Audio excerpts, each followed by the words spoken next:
Senhoras e senhores, bom dia. Neste momento, daremos início ao evento Ciência e Tecnologia e Inovação em Saúde, conectando pesquisas e soluções. Este evento é uma iniciativa da Secretaria de Ciência, Tecnologia e Insumos Estratégicos do Ministério da Saúde, por meio do Departamento de Ciência e Tecnologia, DECIT/SCIT/MS, em seu papel formulador, implementador e avaliador da Política Nacional de Ciência, Tecnologia e Inovação em Saúde.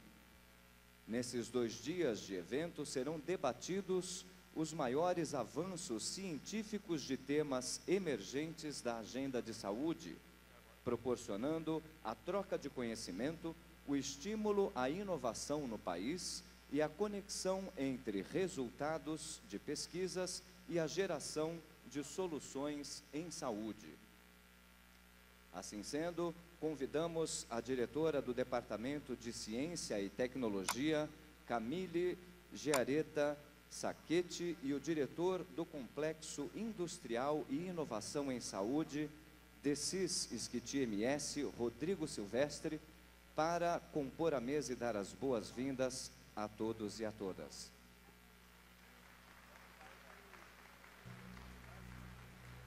Neste momento, para o uso da palavra, Camille Giaretta Sacchetti.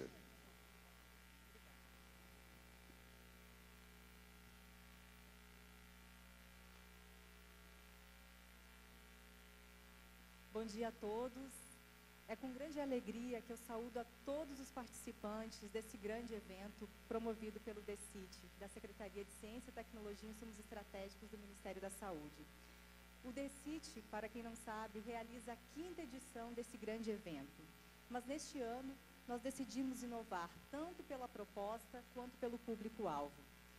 Desde o início da atual gestão da SCIT, liderada pelo secretário Marco Firman, foi posto um desafio para o departamento e que reflete diretamente no objetivo desse evento, que é o de aproximar a academia do setor produtivo, seja público ou privado. E nesse sentido, em 1 ano de gestão, o Departamento de Ciência e Tecnologia buscou inovar nas estratégias de fomento à pesquisa em saúde para garantir que os investimentos sejam aplicados de forma eficiente. Para tanto, o departamento investiu em pesquisas estratégicas com potencial para a geração de tecnologias inovadoras. Fortaleceu as relações interinstitucionais para aproximar a regulação sanitária brasileira e buscou aproximar o conhecimento científico gerado nas universidades do setor produtivo, fortalecendo assim a cadeia de inovação nacional. E promoveu ainda a internacionalização da pesquisa em temas estratégicos para o SUS. Como estratégia de desenvolvimento em saúde, foi formalizada a coordenação de pesquisa clínica do departamento, que redirecionou seus esforços para um plano de ação de pesquisa clínica no Brasil, que visa aumentar a capacidade do país em desenvolver e atrair ensaios clínicos e, consequentemente, torná-lo mais competitivo no cenário internacional. O plano, idealizado pelo ministro Ricardo Barros, foi elaborado com atividades de curto, médio e longo prazo e contempla 6 eixos estratégicos. Essa iniciativa é inédita no país e é resultado de um trabalho conjunto entre o setor produtivo, público e privado e universidades, envolvendo todas as universidades brasileiras e também com cooperação do departamento. Outro direcionamento importante foi a construção de um instrumento de gestão para balizar as ações de fomento à pesquisa realizada pelo Ministério da Saúde. Nesse contexto, o DECIT vem conduzindo a elaboração de uma agenda de prioridades de pesquisas do Ministério da Saúde, em articulação com todas as secretarias do Ministério. A agenda é um instrumento importante para a definição e priorização de linhas de pesquisa em saúde, no intuito de subsidiar a tomada de decisão, a destinação dos recursos e o planejamento institucional. E reconhecendo as experiências exitosas já implantadas em gestões anteriores, o DECIT reiterou o apoio institucional ao programa PPSUS, com a celebração de 11 novos convênios com os estados. Também houve continuidade de experiências exitosas, como o apoio aos estudos longitudinais, entre eles a coorte de infância, o estudo dos riscos cardiovasculares em adolescentes, que é conhecido como ERICA, o estudo de saúde longitudinal do adulto, conhecida como ELSA Brasil, e o estudo longitudinal de saúde e bem-estar dos idosos, o ELSI Brasil. E em breve, talvez ainda esse ano, teremos o lançamento de 3 chamadas públicas que serão lançadas por intermédio do CNPq, nas temáticas de resistência aos antimicrobianos, no valor de 7 milhões, um edital específico para inovações em saúde, no valor de 15 milhões, contemplando as linhas de inovação para a organização dos serviços em saúde, inovações em equipamentos e dispositivos para tratamento e diagnóstico, também em biofármacos, farmoquímicos e medicamentos e ainda na área de medicina regenerativa. E, por fim, uma chamada pública de pesquisa em fitoterápicos no valor de 10 milhões. E no âmbito das cooperações internacionais, o ministro Ricardo Barros renovou a parceria entre o Ministério da Saúde e a Fundação Bill e Melinda Gates, cujo objetivo é unir esforços para impulsionar a saúde global.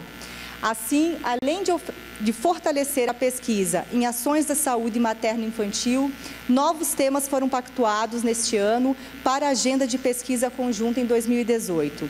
Entre eles, resistência aos antimicrobianos, Big Data em saúde e o projeto Wolbachia.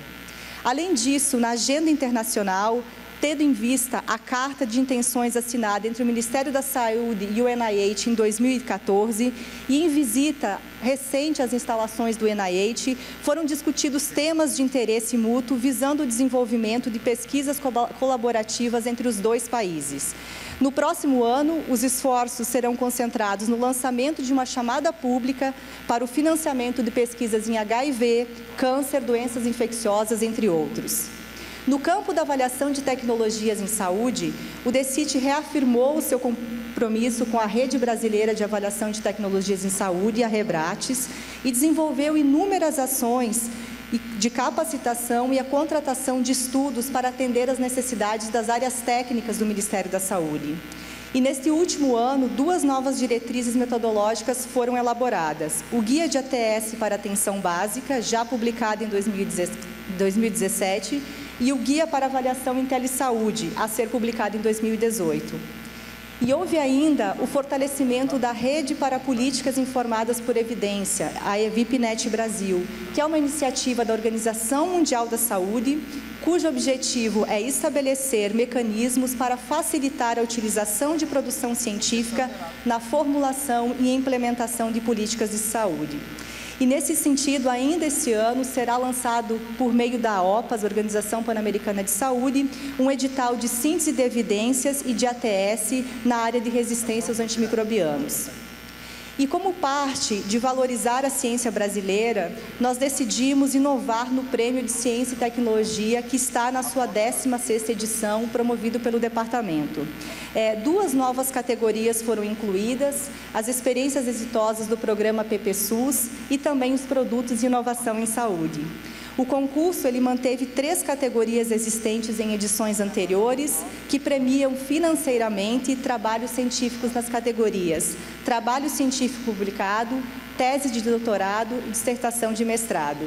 Inclusive, hoje convido a todos a participarem hoje à noite, às 19 horas, da cerimônia de entrega do prêmio, com a presença do ministro Ricardo Barros. E acreditando que o setor público pode inovar, é que o DECIT realiza o presente evento para abraçar o objetivo de figurar como catalisador e agente de inovação. Foram confirmados mais de 1.000 participantes, entre pesquisadores, gestores, profissionais de saúde e estudantes. Esses são integrantes de universidades, setor público, produtivo e privado, instituições de ciência e tecnologia, de hospitais, fundações de amparo à pesquisa e secretarias de saúde. A programação científica foi organizada para debater avanços científicos da área de saúde e buscar a troca de informações. Foi confirmada a presença de mais de 60 palestrantes, entre esses 15 internacionais. Destaque para o vencedor do Prêmio Nobel de Medicina de 1988, Dr. Terry Miller, que está presente aqui entre nós, em nome do qual saúda todos os cientistas nacionais e internacionais aqui presentes. Esse evento foi pensado para promover um ambiente de estímulo às parcerias, e as rodas de conversa serão um espaço para reunir os atores que compõem o sistema de ciência, tecnologia e inovação em saúde, de modo a buscar alternativas às lacunas existentes no atual modelo brasileiro, permitindo a articulação de possíveis parcerias entre a academia e o setor produtivo público e privado. Também haverá espaço para órgãos reguladores, a fim de facilitar o acesso e interlocução dos grupos pertencentes ao setor saúde às entidades relacionadas à inovação. As 31 rodas de conversa permitirão aos pesquisadores, gestores e empreendedores do setor saúde apresentar e discutir acerca de seus produtos, pesquisas, tecnologias e serviços tidos como estratégicos para o desenvolvimento tecnológico em saúde. Destaco aqui a Rede Nacional de Terapia Celular, as principais ações e regulações feitas pela Anvisa, as perspectivas futuras apresentadas pelo Instituto Nacional de Propriedade Industrial, a CONEP e a CONITEC. Além disso, contaremos com apresentações nas áreas de biotecnologia, gestão de processos no âmbito da pesquisa clínica, pesquisas pré-clínicas e clínicas e modelos de PDI desenvolvidos para a indústria farmacêutica. E a Feira de Oportunidades é um espaço destinado à promoção da articulação entre os representantes de diversos setores presentes no evento. A feira é composta por estandes de instituições públicas e privadas que discutirão e apresentarão as suas principais iniciativas, processos e produtos relacionados à geração de soluções em saúde. Ao todo, são 47 instituições distribuídas em 50 estandes, e destaque aqui para algumas ações voltadas para a Secretaria de Ciência e Tecnologia, tais como o Projeto Volbáquia, o Centro de Estudos de Venenos e Animais Peçonhentos da Universidade Estadual Paulista, o Centro de Inovações e Ensaios Pré-Clínicos de Florianópolis, além do setor produtivo público e privado. Universidades também apresentarão seus portfólios e ações em desenvolvimento. Destaco aqui também os hospitais de excelência que participarão através do programa PROAD. E aproveito para convidá-los a todos a participarem, a conhecerem o estande da Esquiti e conhecerem as ações que o DECIT vem realizando.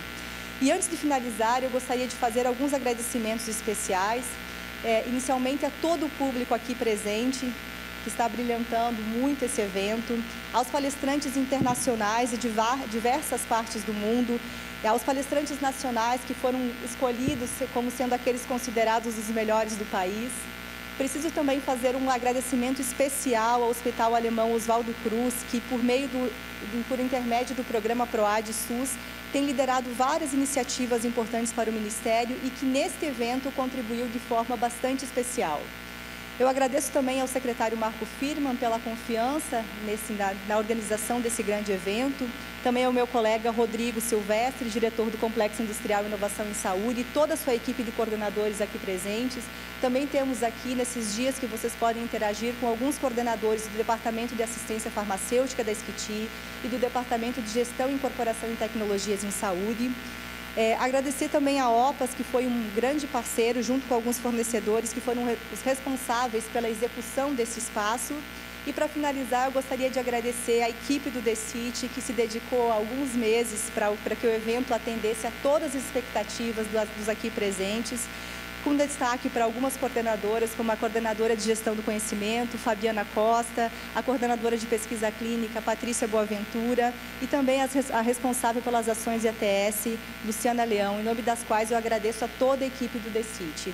Eu desejo um excelente evento a todos e espero chegar ao final desse evento sabendo que nós conseguimos atingir o objetivo dessa articulação, dessa cooperação entre todos os entes aqui presentes. Muito obrigada.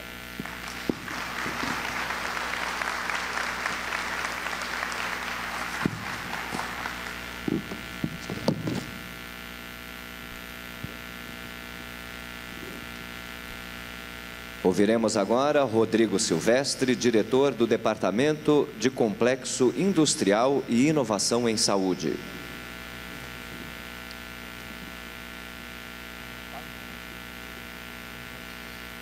Bom dia a todas e a todos. Eu acho que um evento como esse, ele acaba transparecendo a simplicidade da ciência e não mostra exatamente o esforço árduo que a gente desempenha para chegar nesse caminho.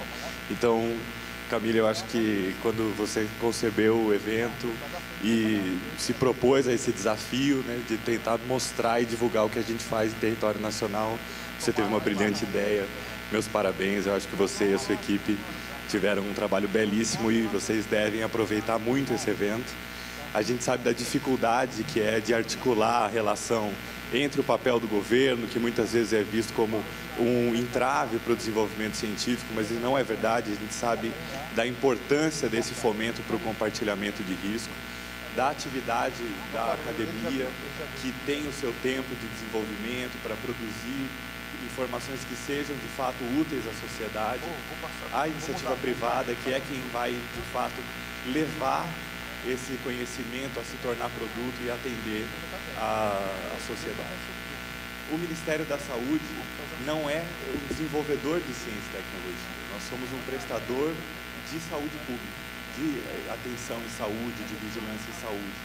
Então, é de uma ousadia ímpar o país se estabelecer tendo uma Secretaria de Ciência e Tecnologia dentro, para poder utilizar a força do seu poder de compra para um sistema de saúde que se propõe a atender mais de 100 milhões de pessoas e que potencializa a incorporação de tecnologia, o desenvolvimento de conhecimento, utilizando esse poder de compra de forma como poucos países podem se beneficiar. A gente consegue ter uma estrutura de laboratórios oficiais que podem produzir medicamentos que já não têm mais interesse comercial, mas ainda tem grande demanda. Nós temos desenvolvimento de conhecimento em terapias e doenças que não são comuns em países desenvolvidos, mas que são muito pertinentes para nós. Então, o papel da SCTI é de conseguir acelerar esse desenvolvimento e fazer com que isso, de fato, gere saúde pública. O DECIT é a nossa porta de entrada, é onde a gente tem a maior ousadia, onde a gente vai desenvolver conhecimento novo, buscar soluções para aquilo que ainda não foi pensado. Depois, de forma muito articulada, e acho que o ministro Ricardo Barros, o secretário Marco Filho, tem dado essa necessidade de obtenção de resultado, de otimização de recursos e principalmente de articulação entre as áreas do Ministério. O ministro gosta de dizer muito isso, de que somos um Ministério único. Não existem várias secretarias, estamos apenas divididos de forma temática para melhor conseguir atender.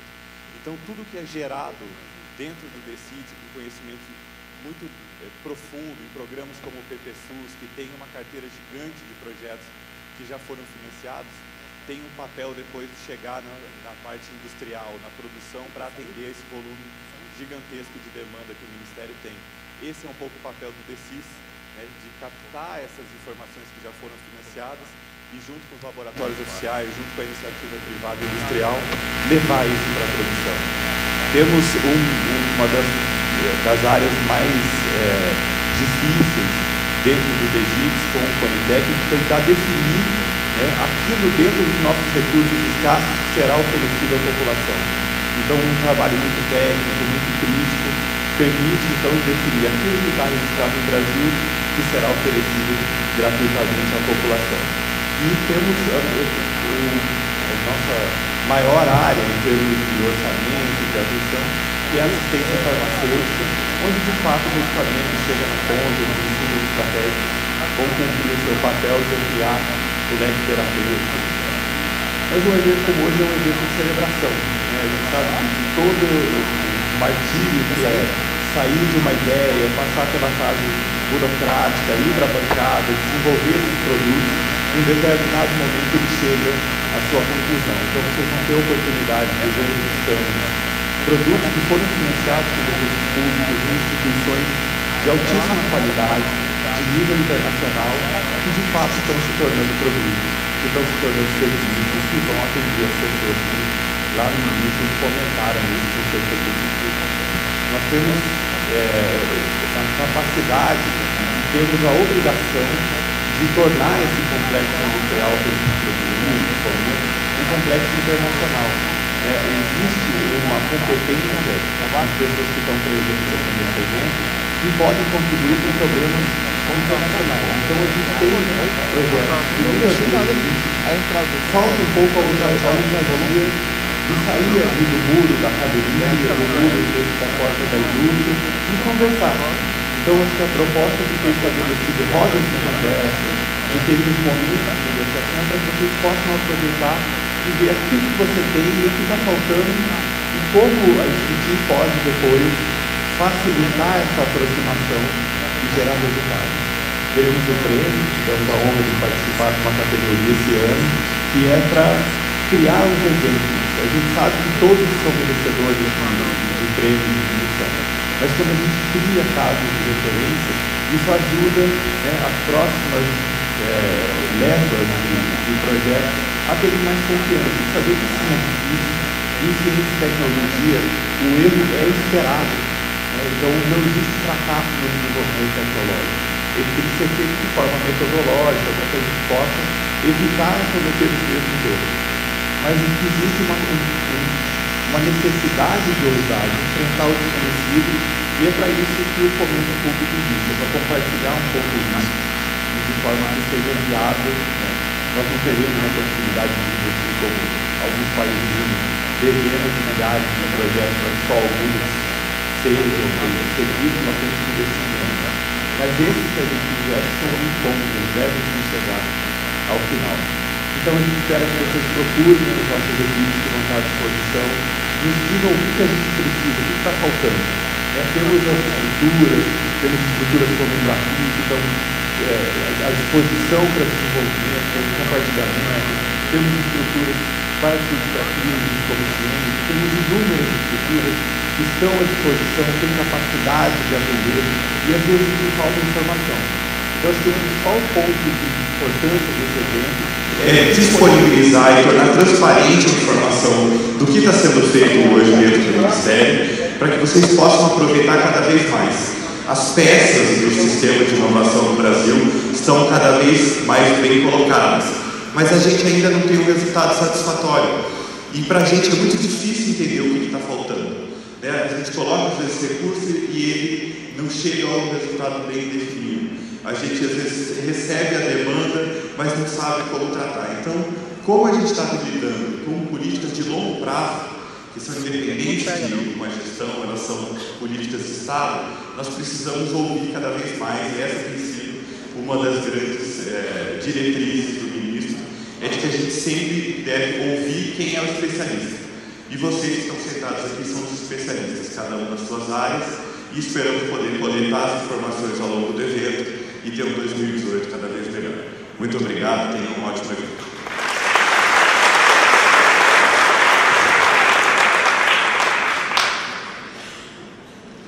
Agradecemos então as palavras dos diretores e encerramos essa mesa de boas-vindas e declaramos... Sim, pode não. Eu esqueci o principal. Bom, então, nessa linha do que nós temos hoje de divulgar os resultados, nós identificamos que havia sempre uma visibilidade maior que era dada para a indústria farmacêutica por questões naturais. É uma indústria extremamente pujante, temos empresas de altíssima competência, mas a área de produtos para a saúde tem um DNA que eu acho que tem muito a ver com o território nacional e tem um potencial de desenvolvimento muito grande, fora que, na medida que há um desenvolvimento tecnológico, há uma convergência muito grande entre o que antes a gente considerava produtos para a saúde e o que a gente considera o setor farmacêutico propriamente dito. Então, nessa linha, nós identificamos que muitos projetos estavam sendo feitos, são projetos belíssimos, mas que não estavam tendo a devida visibilidade. Quando a gente presta contas, vocês prestam contas em inúmeras esferas o tempo todo, o relatório é algo muito frio. Então a gente identificou que, dado o potencial que a gente tinha dentro do DECIS, especificamente nessa área de produtos para a saúde, estava faltando mostrar melhor o que a gente estava fazendo. E para isso a gente sistematizou as experiências que já estavam com resultados mais avançados e conseguimos produzir, e ficou pronto a tempo para a gente lançar aqui no evento, e espero que ele apareça. Nós fizemos um livro dessa dimensão dos produtos para a saúde, do que a gente está financiando, e vários dos que estão presentes no livro também estão presentes aqui no evento hoje. Alguns deles são finalistas do prêmio na parte da noite, então a gente vai estar à disposição de vocês no instante da discutir um exemplar do livro para quem quiser. Depois a gente no GCIS deve fazer o lançamento também da versão eletrônica do livro. Eu espero que vocês aproveitem, vejam se o modelo de divulgação é um modelo interessante, para que a gente possa explorar mais essa ideia e consolidar, deixar o caminho preparado para quando os novos gestores e novos grupos assumam, eles saibam a trajetória, né, do que foi feito. Então, agradeço, espero que vocês aproveitem. O livro é sobre o complexo industrial, deixa eu ver se tem capa da leitura. Então, a gente fez esse livro, aproveitando daí, novamente agradeço a Camille pelo apoio da equipe na parte de editoração, de gestão do conhecimento, que eles fazem muito bem, a editora do Ministério da Saúde, que conseguiu fazer um trabalho brilhante num tempo muito curto, que a gente não consegue ter sempre o luxo de ter tempo à disposição, mas o trabalho ficou muito bom. Vocês provavelmente vão gostar muito, tanto quanto eu. Muito obrigado.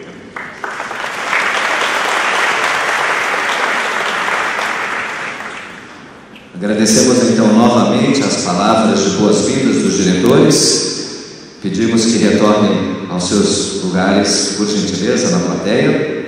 E declaramos o início das atividades do evento Ciência, Tecnologia e Inovação em Saúde 2017, conectando pesquisas e soluções. Como primeira atividade,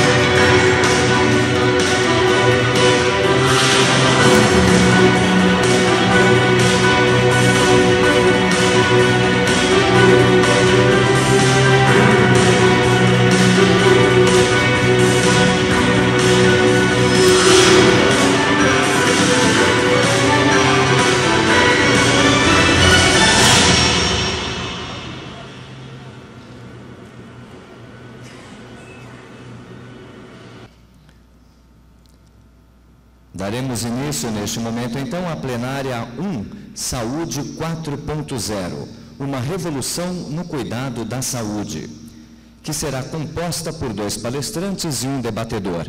Lembramos a todos que poderão participar do debate enviando suas perguntas por meio do ícone Perguntas do aplicativo Macadu.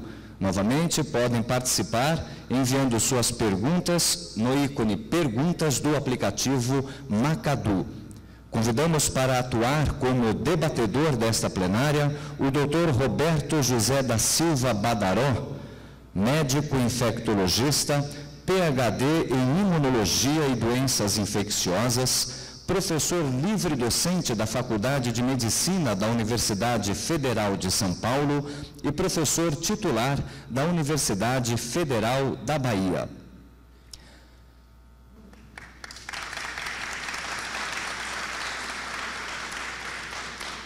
Convidamos agora os seguintes palestrantes para compor esta plenária. O Dr. Maurício Barreto, médico, PhD em Epidemiologia, professor titular da Universidade Federal da Bahia e pesquisador sênior da Fiocruz, que falará sobre o tema o uso do Big Data para as pesquisas no Brasil.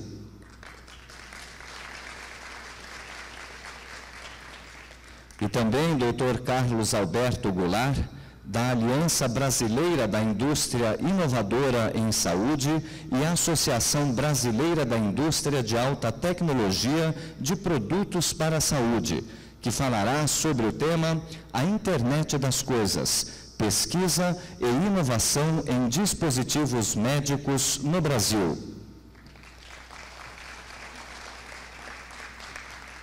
Com a palavra o moderador, Dr. Roberto José da Silva Badaró. Bom dia a todos. Em primeiro lugar, eu gostaria de parabenizar a Camille Sachete pela organização deste evento, que seguramente de grande importância para a área da saúde, em analogia ao que está acontecendo com a indústria, chamada Indústria 4.0, que deixa de fazer as inovações e construções com o conhecimento puramente mecânico, mas com a utilização da robótica, da internet, da comunicação. A saúde começa agora com essa chamada saúde 4.0, que nós não sabemos muito bem o que é isso ainda, mas seguramente essas novas tecnologias que serão conectadas, né, realidade virtual, aumentada, internet das coisas, a utilização dos Big Data, que ouviremos aqui o Maurício discutir sobre isso, e a utilização com esse grande banco de dados que é o Sistema Único de Saúde, bem como a internet das coisas, que nós vamos ouvir aqui também, né, são os diversos aplicativos, plataformas da comunicação, cujo desafio é muito grande. Várias outras tecnologias, a impressão 3D, a gente sabe que não está muito distante da produção de tecidos e órgãos através da conexão da imunologia com a impressão 3D, e muitas outras tecnologias que, com certeza, têm um desafio muito grande para se conectar com a área da saúde. Nossos hospitais, construídos há 50, 100 anos atrás, diferentemente das indústrias que você atualiza com muita rapidez, os nossos hospitais fizeram de um desafio muito grande para ser conectada a essas novas tecnologias. Então, eu acho que são com eventos como esse que traz a comunidade acadêmica, que agora tem que estar voltada, como a Camille disse muito bem, voltada para que realmente isso torne-se um cuidado, quer dizer, a inovação, a invenção, a descoberta, ela realmente seja transferida para essa nova maneira de ser. Então, eu acho que esse evento é um evento muito feliz, eu acho que está aqui uma massa crítica importante para que a gente possa não só pensar, mas saber como fazer essa transferência. Sair do raio-x simples, sair da medicina pura e simplesmente do microscópio e do raio-x para uma medicina conectada com tecnologias, com a inteligência artificial, é um desafio que requer que a comunidade científica se reúna, e eu novamente lhe parabenizo, Camille, por essa brilhante ideia.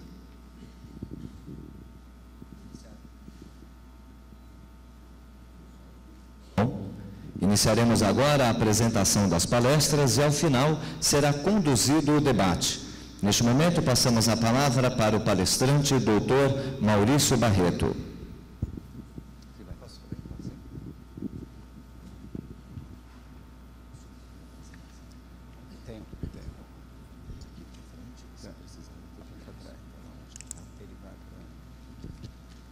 Tá bom, eu queria também agradecer a Camille por essa brilhante organização, o convite de estar aqui falando, né? E eu queria dizer, alguns de vocês me conhecem, mas não todos, eu sou epidemiologista, né? E evidentemente o que eu vou colocar aqui são o uso, né? E algumas ideias, na verdade, sobre o uso de dados, né? Que hoje essas grandes bases de dados vêm sendo denominadas genericamente de Big Data, né?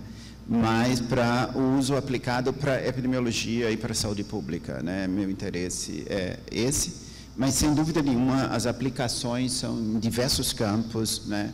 E no campo na área da saúde, e com aplicações múltiplas, né? E que pode se expandir, né? A partir de algumas colocações que eu vou fazer.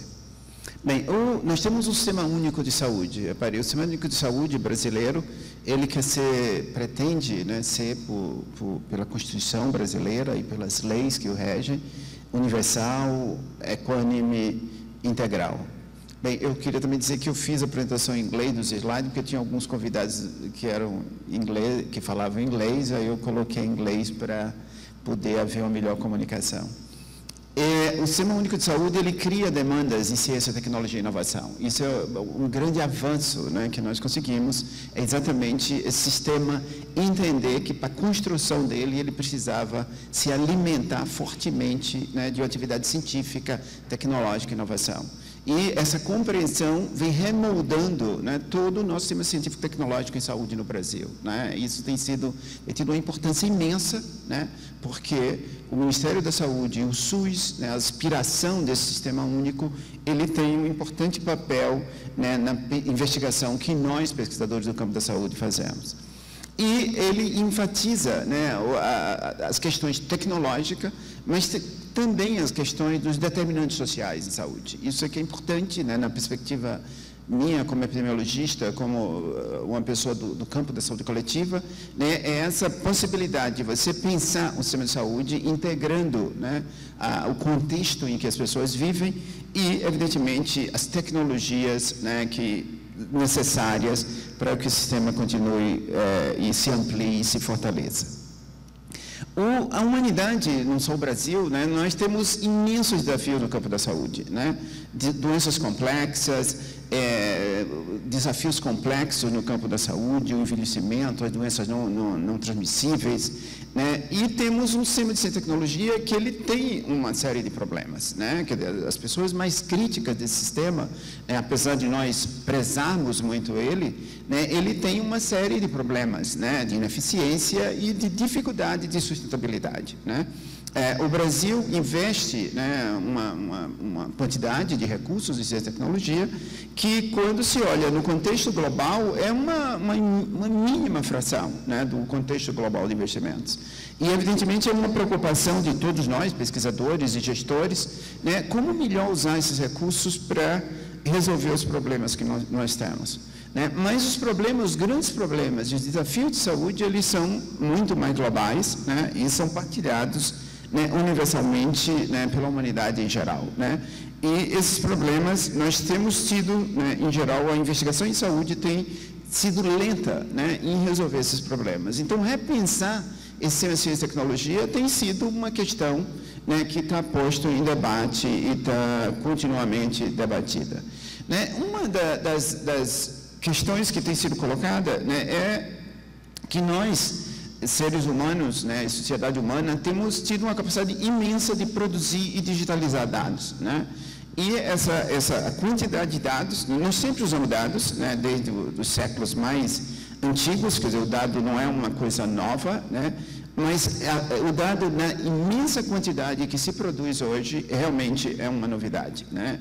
E a digitalização desses dados tem permitido, né, o seu uso de diversas formas. E esses dados, eles são de vários tipos, né? Dados clássicos, né, que produzem em sistemas organizados, ou chamados dados estruturados, e os dados produzidos em sistemas não tão estruturados, mídias sociais e outras formas, né, de produção de dados, que acumula, né, bilhões e bilhões e bilhões de bytes a cada segundo, né, são acumulados de informação, né? E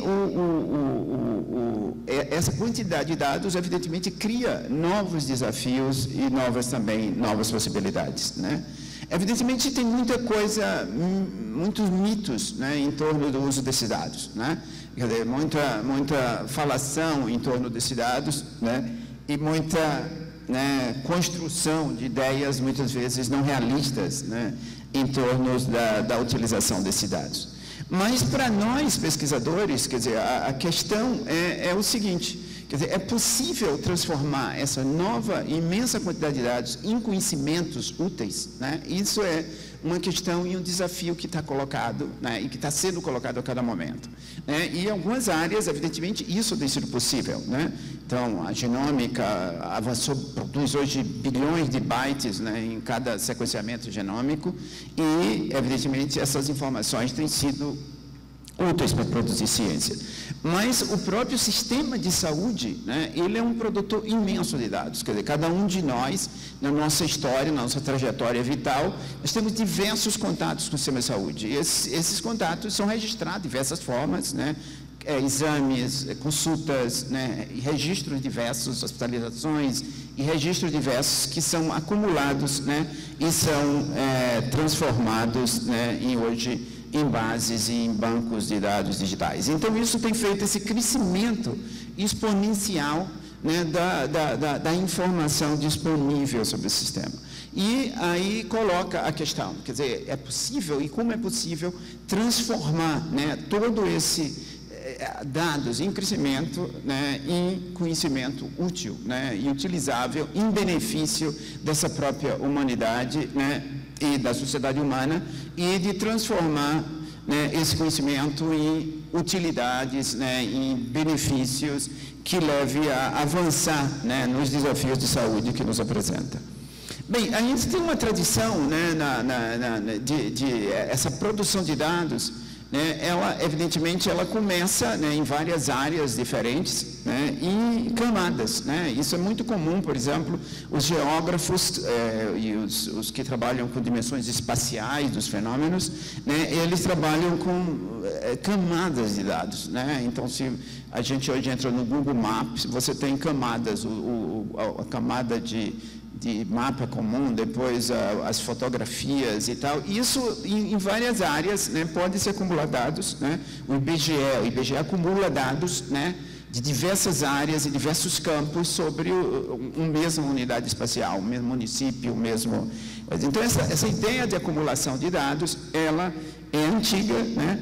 E começa a ideia de integrar esses dados, né? E a integração desses dados, né, gera sistemas de informação. Por exemplo, hoje no Brasil, nós temos complexos sistemas de informações sobre os municípios brasileiros, né? Todo o trabalho feito por diversas agências governamentais e não governamentais, né, em produzir dados no Brasil, tem gerado a que nós facilmente conheçamos, né, busquemos conhecer rapidamente, pudemos conhecer rapidamente, né, situações, né, de contextos da nossa realidade, né, do país. E isso tem bases hoje facilmente acessíveis, né, que podem ser, né, acessadas e retiradas dados, e isso é um manancial imenso para a investigação. E aí eu cito alguns, né, estudos, por exemplo, que meu grupo nós temos feito, né, sobre alguns estudos de avaliação, né, sobre importantes programas no Brasil, que usam essas bases de dados, né, já existentes, né, ou seja, com relativamente baixo custo, você responde com certa rapidez, você responde a questões, né, complexas e importantes, né, para um sistema de saúde. Por exemplo, se a gente pega o Programa Saúde da Família, né, hoje tem uma série de estudos no Brasil, né, de grande importância, avaliando os efeitos do Programa Saúde da Família na saúde da população brasileira, né? Então, hoje nós conhecemos bastante sobre esse sistema, né, e sua importância, né, em transformar as condições de saúde brasileira, graças ao acúmulo de dados que existem nesses sistemas que estão disponíveis, né, para a sociedade em geral e para pesquisadores, né? Então, mostrando efeitos na mortalidade infantil, né, as áreas que com maior cobertura do PSF têm reduções muito mais significativas da mortalidade infantil, né?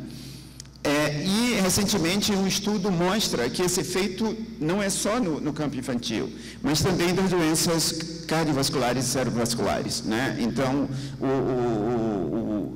o PSF, um programa razoavelmente simples, né, e fundamental no nosso sistema de saúde, ele contribui, né, para reduzir todo o problema das doenças cardiovasculares e cerebrovasculares. Isso graças a esse conjunto de informações que estão disponíveis, né? Recentemente, nós publicamos alguns estudos sobre efeitos do Bolsa Família, o programa Bolsa Família, né, mostrando a importância desse programa também na transformação das condições de saúde da população brasileira, né? Então, uma série de estudos, né, meu grupo e outros no Brasil, né, mostrando exatamente, quer dizer, efeitos positivos desse programa, né, nas condições de saúde.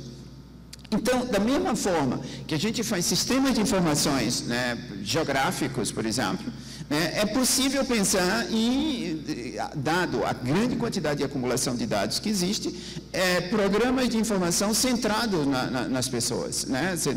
Mais centrados nas pessoas. Isso não é uma ideia nova, isso já vem sendo desenvolvido em várias áreas, né? Só que a quantidade de dados em torno disso aumenta, né, exponencialmente, e as possibilidades de vincular dados, né, e a complexidade desses processos também aumentam. Quer dizer, desde dados dos microbiomas, dos genômicos, epigenômicos e dados, né, clínicos, dados sociais, né, podem ser integrados, né, da mesma forma que uma unidade geográfica pode ser integrado em torno de uma pessoa, né? Então, há uma certa, né, vinculação disso, né, uma certa correspondência, né, se nós pensarmos, né, os dois sistemas, né, é mais ou menos correspondente, né, e, evidentemente, se poderia pensar num ecossistema de dados em saúde, né, em que centrado nos indivíduos, em que a acumulação imensa dessas informações poderia, e teoricamente é possível, e praticamente também é possível, enquanto que, evidentemente, como eu vou mostrar, tem uma série de dificuldades, uma série de questões, uma série de dilemas e uma série de problemas, né? Mas, antes disso, eu queria enfatizar, quer dizer, uma ideia que também vem sendo desenvolvida, né, de que essa imensa base de dados, quer dizer, ela pode fazer aumentar a velocidade da produção científica na solução de problemas, né, que a humanidade desponta, e pode integrar e quebrar, né, a clássica divisão entre a saúde, o sistema de saúde, né, e as informações do sistema de saúde, e a pesquisa como duas coisas separadas. Quer dizer, na busca, que é o quadro abaixo, né, de integração, de uma maior integração desses sistemas, né, em um sistema muito mais integrado. Quer dizer, você usar, né, o sistema de saúde como parte, né, de um sistema de produção de conhecimento. Quer dizer, da mesma forma que o sistema de saúde é desenhado, né, para atender as demandas e os problemas de saúde da população, isso pode ser entendido que a demanda dos problemas de saúde pode ser esse sistema de saúde participar ativamente, né, na solução dos problemas científicos, né, existentes em relação às questões de saúde dessa mesma população. Então, isso é um ponto, né, que está em debate, né, e que, evidentemente, a geração de dados e a possibilidade de extrair esses dados para fazer investigação tem estimulado, né? Quer dizer, o Brasil, por exemplo, quer dizer, nós temos uma série de bases de dados que são clássicas, né, são usadas para várias coisas, imortalidade, registro de nascimento, uma série de registros, né, que são comuns e já são muito bem consolidados no Brasil e de boa qualidade, né, que vem sendo usado por investigadores diversos, né, para fazer pesquisa, né, inclusive para investigação, para também planejamento, avaliação e para investigação, né, e, evidentemente, com todo o processo, né, de registro eletrônico de prontuários eletrônicos, que está se expandindo, né, como parte da modernização do Sistema Único de Saúde, né, há uma decisão de expandir esse sistema de registro eletrônico. Quer dizer, essa quantidade de dados digitalizados vai aumentar exponencialmente nos próximos anos, né, criando novos desafios e novas possibilidades, né. Então, eu volto, quer dizer, a questão importante para nós, num debate como esse, é a transformação, né, a possibilidade de transformação desses dados em conhecimento, né, e aí é que eu queria, a partir daí, debater algumas coisas, né. Evidentemente, para se pensar, né, um sistema e um ecossistema de dados que produza conhecimento, nós temos que mudar alguns conceitos, né, das ideias de investigação, tem que se mudar alguns conceitos na ideia de investigação, né, da importância, né, a chamada data-driven, né, produção de conhecimento baseada em mais dados, né.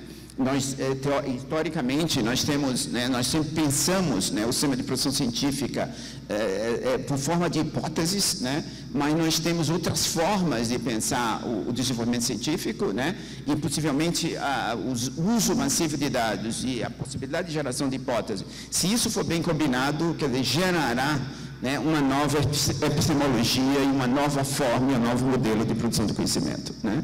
Então, e outra questão é a integração desses dados, né? Como se dá, quer dizer, evidentemente, à medida que você integra esses dados, quer dizer, da mesma forma lá que as bases municipais integram dados, quer dizer, pensando isso a nível individual, a integração desses dados vai gerar novas potencialidades. Só que quando se coloca isso a nível individual, gera também novas questões e novos desafios. Esses desafios são vários, né? Aí está uma lista de possibilidades, né?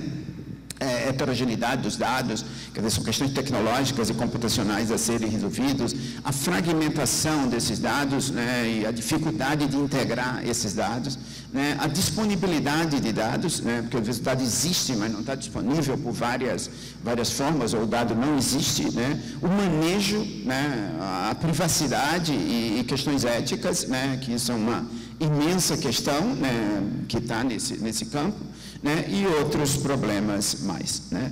Se, por exemplo, nós colocamos apenas as considerações sobre a questão da segurança do dado, né, tem uma série de questões para serem colocadas, né? O acesso a dados individuais, né, é uma questão complexa em qualquer sociedade, né?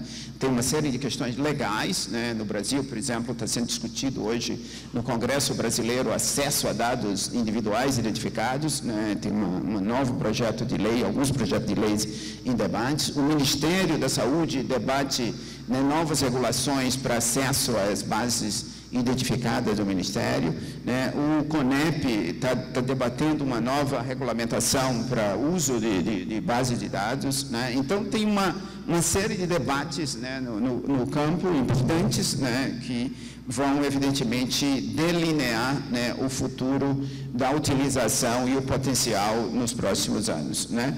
Mas uma coisa importante, né, é a segurança desses dados, né? Você proteger esses dados do acesso indevido. Isso é a grande questão, né? Quer dizer, uma série de estudos empíricos feitos, né, em diversas sociedades, quer dizer, levam à conclusão de que as pessoas não têm problema de usar seus dados para produzir conhecimento. Quer dizer, o problema é a exposição dos seus dados indevida. Quer dizer, na medida que esses dados estão em registros, né, há sempre um risco de vazamento, né? Isso é uma possibilidade que existe, né? A Uber recentemente, né, informou que 57 milhões de pessoas, de seus usuários, tinham sido vazados, dados privados, 57 milhões de pessoas. Então, isso é uma questão sempre que está na mente humana, né, essas possibilidades de vazamento de dados. Mas a segurança, então, é um ponto evidentemente importante e existem formas, né, de proteção. Né, o pesquisador, né, precisa estar preparado para utilizar esses dados, não só metodologicamente, mas de outras formas, né, de manipulação desses dados, né, na medida em que ele tem que seguir uma série de regras, né, que são estabelecidas, né, e o acesso a esses dados tem que ser regulado, né, e, evidentemente, a proteção física e virtual, né, desses dados. Bem, eu queria aqui apresentar um pequeno projeto, né, que nós temos desenvolvido aqui em Salvador, né, exatamente um centro, né, de dados e conhecimentos, de integração de dados e conhecimentos para a saúde, é o SIDAX, né, que é ligado à Fiocruz da Bahia, né, que tenta testar um pouco algumas questões de um modelo desse. Foi construído um espaço, né, em um esforço conjunto de várias instituições, né, a Fiocruz lidera, mas o Cimatec na Bahia, o governo do estado da Bahia tem uma participação ativa, né, nesse projeto, e é que de utilização de algumas bases de dados no Brasil para testar esse modelo de integração dos dados, né, em busca desse desafio de produção de conhecimento, né? Quer dizer, a ideia central é ter um centro de dados, né, com todo o sistema de segurança, né, e de proteção, né? Existe um sistema, né, e toda uma governança da base de dados que existem, né, lá para que de acesso, né, então e de segurança física e virtual, né, existem pessoas treinadas e qualificadas que são os guardiões desses dados, né, para demonstrar que é possível você proteger dados individuais, né, e uma série de projetos, né, alguns projetos, né, que testam, né, a potencialidade de utilização desses dados, né. Um desses projetos é o que nós estamos denominando a coorte de 100 milhões de brasileiros, né, da mesma forma que nós testamos, né, algumas questões, usando dados agregados municipais, que eu mostrei anteriormente, nós estamos tentando, né, testar as mesmas questões usando dados individuais, né? Agora, não mais usando o dado agregado a município, mas sim usando uma ideia que é comum nas pesquisas clínicas e epidemiológicas, que são os estudos de coortes, né? Os estudos longitudinais, para testar o mesmo efeito, né, de programas sociais diversos, né, no campo da saúde, né, usando essa ideia, né, e testando uma hipótese similar, mas agora com dados individuais e numa magnitude de dados, né, que em poucos tiveram oportunidade de testar, né, a mesma ideia com a quantidade de dados dada à população brasileira, né? Então, ele parte do uso do registro nacional, que é o cadastro único, né, que é usado como baseline dessa coorte, e segue, né, as pessoas, né, no tempo, né, estudando desfechos, né, que são registros na área de saúde, como a mortalidade, por exemplo, é um desses registros. Então, usando sistemas que já existem e estão disponíveis, né, no Ministério da Saúde. Um dos projetos específicos disso é uma avaliação que está fazendo, né, do Bolsa Família no crescimento e desenvolvimento infantil, né, para ver o impacto, né, de um programa social, da importância do Bolsa Família, né, como ele contribui para o desenvolvimento e o crescimento e a saúde na infância, né. Um outro estudo é a questão das reações a drogas, né? Um dos problemas grandes hoje que nós temos, né? O sistema de saúde, ao mesmo tempo que gera benefícios, ele gera problemas, né? Um desses problemas é os efeitos adversos, né? Então, por exemplo, nos Estados Unidos se estima hoje que 130 mil pessoas morram por ano de efeitos adversos de medicamentos, né? E na Europa, número similar. No Brasil, nós temos estimativas menos seguras, mas mostra que é um problema importante, né? Isso, evidentemente, é um problema dos sistemas regulatórios internacionais, né? E tem se mostrado que as pessoas que conhecem farmacovigilância e os órgãos regulatórios, de que possivelmente nós temos que gerar uma quarta geração de farmacovigilância, baseado no uso do Big Data, né, no uso dessas grandes bases de dados, né, sejam bases estruturadas ou não estruturadas. Então, nós temos um grupo, né, envolvendo o SIDAC, o Laboratório Nacional de Computação Científica, e outras instituições universitárias no Brasil, né, estão fazendo um esforço de elaborar e conceber um projeto, né, que integre essas diversas bases, que possa vir integrar essas diversas bases de dados, né, e para que seja possível entender melhor a questão dos efeitos adversos de medicamentos no país, né.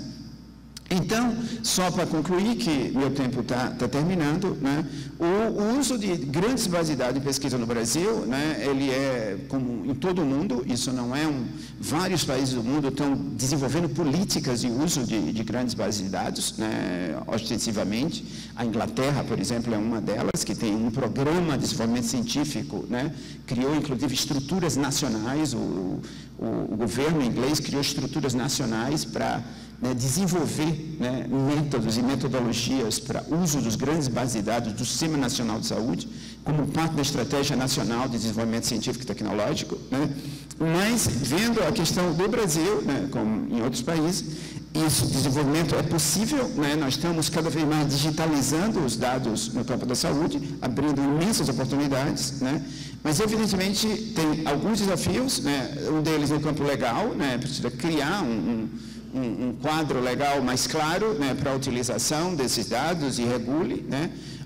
Uma questão, as questões de resolver e os dilemas e as questões éticas, né, e aí um balanço, né, entre a ética do uso e a ética do não uso, né. Há alguns eticistas, né, da mesma forma que há um problema ético na utilização, que precisa ser resolvido pela privacidade e manutenção, tem dilemas éticos do não uso, né, na medida em que essas grandes bases de dados oferecem imensas oportunidades de produção de conhecimento, né, e o não uso delas está, evidentemente, ou pode estar retardando o desenvolvimento de determinadas soluções, né. A criação de governança adequada, né, para gerir, né, esses sistemas e organizar esses sistemas, né. Enfim, desenvolver, né, isso é um desafio, eu acho, para encontros desse tipo, né, e o Ministério da Saúde, evidentemente, tem que liderar, né, coisas desse tipo, desenvolver visões estratégicas de longo prazo para o desenvolvimento de um ecossistema de grandes bases de dados no Brasil, né, em benefício do conhecimento, em benefício, né, de fazer avançar os desafios que nós temos no Sistema Único de Saúde. Obrigado.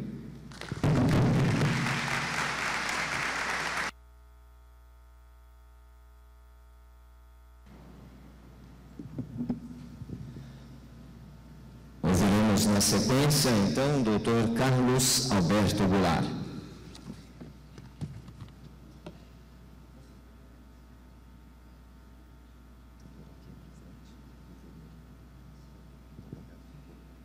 Muito obrigado.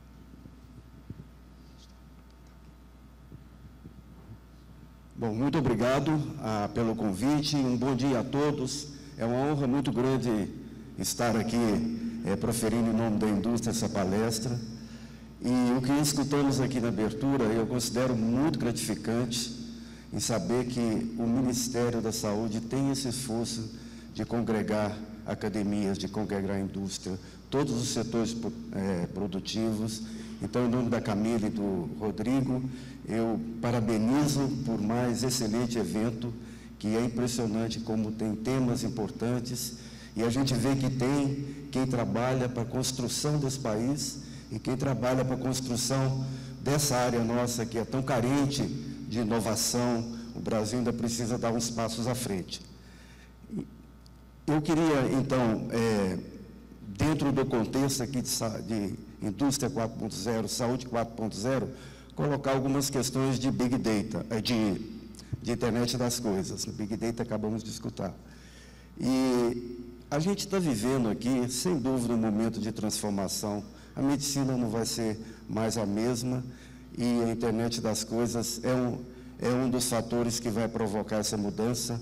E como já dizia Joseph Schumpeter, no século XIX, nós estamos vivendo um processo de uma destruição criativa. Nós estamos acabando com tudo que fazemos, e não é só na área da saúde, todo o nosso mundo está vivendo aí esse contexto. Só para colocar, acho que eu pulei um aqui, para entender o contexto que nós vivemos, né, que eu estou falando aqui, a gente representa uma indústria de produtos para a saúde, e eu também vou agradecer aqui ao Rodrigo as palavras dele, porque vale sempre lembrar que a lei que criou a primeira vigilância sanitária, o que não era medicamento, o que não era saneante, o que não era cosmético, era chamado de correlato. Então, pela lei, até hoje, nós somos correlatos.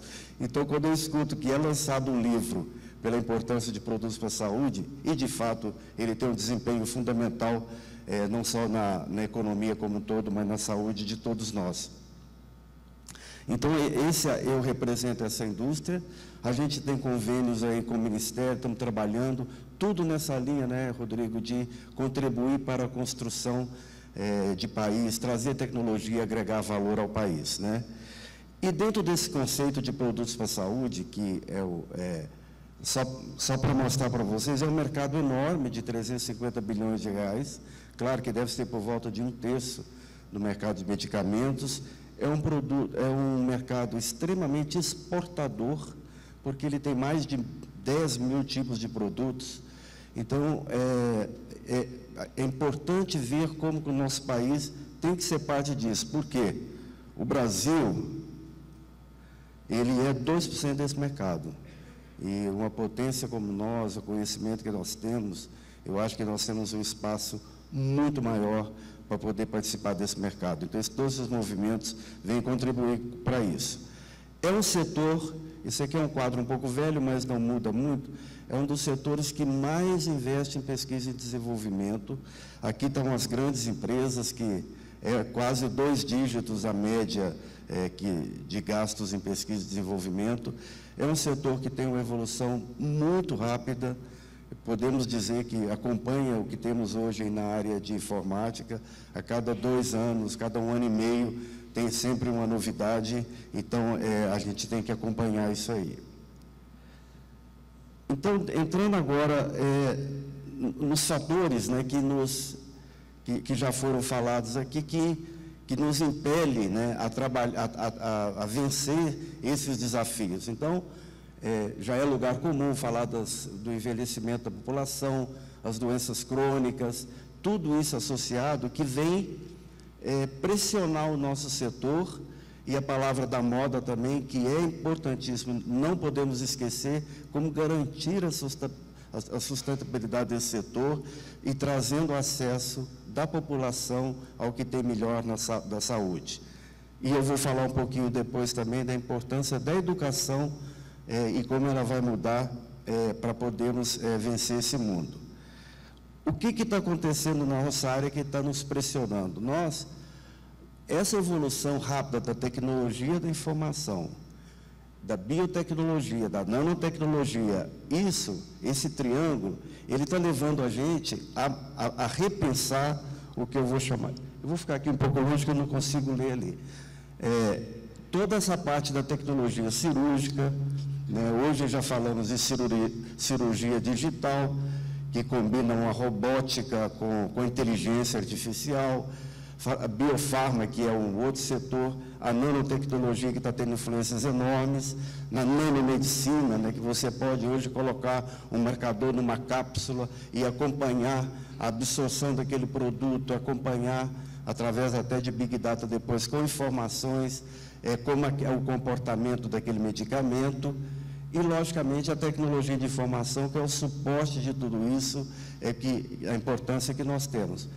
E aí dentro, esse conjunto, essa convergência, né, de todos os dispositivos, os vestíveis, os aplicativos, os hardware, os nanodispositivos, as genômicas, proteômicas e todos os ômicos que vêm, tem uma influência enorme nessa mudança que nós estamos vivendo agora, né? Então, isso que nós vamos dentro do contexto, né? E eu queria chamar a atenção, que eu sempre penso como fortalecer o Brasil nisso. O Brasil já mostrou, ele é respeitado, ele tem várias ações, já implantou vários projetos, tem respeitabilidade em transplantes, em ressecção, detecção. Então, todas essas questões que eu cito aqui já mostram a potência da medicina no Brasil, não deve nada a ninguém. Então, como nós podemos estimular isso mais dentro do contexto que vivemos, né? E aí entra, então, a internet das coisas. O Brasil já definiu como as áreas em que vai criar um plano, né, nacional de internet das coisas, a da indústria, da pecuária, das cidades e, logicamente, a saúde tem que estar dentro disso, pela importância que representa, né? Então, falando um pouco desse internet das coisas, eu acho que nós vivemos em 3 ondas, né? Primeiro, colocamos uma das várias definições de internet, essa habilidade de troca de informação entre máquinas, entre pessoas, entre aparelhos e tudo. Nós vivemos a primeira onda, que foi a conexão máquina-pessoa, que era mais uma conexão comercial. Podemos chamar de uma segunda onda, essa que já pega a parte das conexões móveis e já fala, digamos, das redes sociais, que está alterando a maneira da gente também trabalhar e se comunicar. E a terceira onda é a internet das coisas, que reúne esses múltiplos aparelhos. Eu vou até citar um número aqui interessante para vocês, que eu acabei não fazendo no slide. Até 2020, estima-se que 13 bilhões de TVs, termostatos, câmeras de segurança, luzes, detectores de fumaça e demais coisas que estão ligados a isso estarão conectados na internet. Também um número interessante, por volta de mais de 400 milhões de pulseiras, sapatos, óculos, relógios, roupas esportivas e outras coisas portáteis estarão ligadas na internet. E na nossa área da saúde, mais de 650 milhões de monitores de frequência, por acaso eu tenho um aqui no meu relógio, implantes corporais, frascos de comprimido, monitores de sangue, manchas de pele e outras coisas ligadas à saúde e hospital estarão conectados. Pessoal, nós estamos falando de 2 anos, né? Já são esses números fantásticos que nós temos por aí. E aí vem o que compõe uma internet das coisas. Tem os componentes físicos, né, que são as partes mecânicas e eletrônicas.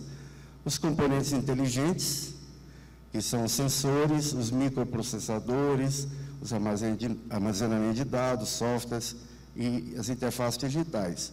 E os componentes de conectividade, conectores, redes e protocolos, que a gente tem que dar um destaque para isso, a importância dessa conectividade, uma vez que há uma pletora de soluções, de startups, como conectar tudo isso, como fazer todos esses sistemas estarem interoperáveis, né? E aí, aonde entra a IoT em saúde? A IoT em saúde chega para contribuir e muito na melhora de tratamentos, do desenvolvimento de novos tratamentos, na interação com pacientes, como exemplo, a telemedicina, o monitoramento remoto, melhoria da operacionalização dos hospitais, influência nas atividades rotineiras dos médicos. Isso é muito importante. O médico hoje, podemos até dizer que aquelas atividades, vamos chamar de rotineiras, elas vão deixar de existir. O médico vai ficar liberado para aquilo talvez que seja o maior conhecimento dele, e melhor do que isso, a interação dele com o próprio paciente. Então, a radiologia, por exemplo, ela vai mudar radicalmente. Para fazer um laudo, para que perder tempo médico? Ele vai ter um sistema que vai fazer esse laudo para ele, e ele vai poder, então, dedicar aquilo que é a essência dele, do contato dele com o paciente. Então, tem essa intercâmbio de disseminação de melhores práticos, e eu já citei mais tempo de interação médico-paciente. E, logicamente, atrás de tudo isso, tem a redução de erros e a redução de custos, fundamental para permitir o acesso dessa população que cada vez mais demanda não só a cura da doença, como a qualidade de vida. E aí mais um gráfico, né, de tudo que nós temos aí, esses dispositivos acoplados ao corpo, que captam dados, captam seus dados, equipamentos, sensores que você vai colocar no seu corpo, os aparelhos hospitalares, os exames, né, você daqui a pouco está fazendo um exame, você coleta sangue e vai mandar para algum lugar e vai te devolver o resultado. Consultas remotas e medicamentos. Então, tudo isso é que a gente vai compondo aquilo que vai ter que ser interligado para o que nós estamos chamando de internet das coisas, né? O que eu trouxe aqui para vocês, de exemplos de algumas empresas, elas permitiram que publicasse o nome delas, do que de fato já está acontecendo nesse mercado, né? Então, tem um marca-passo que tem já um monitoramento, ele se comunica com um aparelho móvel que é seu, ele manda uma série de informações, essas informações serão conectadas em algum sistema que vai trabalhar todos esses dados e monitorar esse paciente. Ou seja, já há essa interligação máquina-máquina, pessoa com máquina, fazendo um exemplo do que poderíamos chamar de internet das coisas. Da mesma forma, tem um exemplo de um adesivo de pele da Abbott, que também já coleta dados e já tratam esses dados para comunicar e fazer, então, não só a leitura, como a recomendação do que fazer com o nível de glicose, evitando aquele furar o dedo todo dia. Isso se faz de uma forma automática, né? A Google, né, ele também tem lentes de contato que monitoram o nível de glicose, e tem todos esses produtos que são chamados de Health Arms, que você injeta dentro do seu corpo para medir, diagnosticar, atuar terapeuticamente no indivíduo, né? Então, nós já estamos aqui falando da nanomedicina. Isso cada vez vai ser mais comum, dando segurança e um melhor tratamento para o paciente. O caso do GE, que tem uma ferramenta que é chamada Asset Performance Management, que ela, do conjunto de equipamentos que ela tem, ela já faz uma medição preditiva daquilo, da manutenção desse equipamento, que tem que ser feito.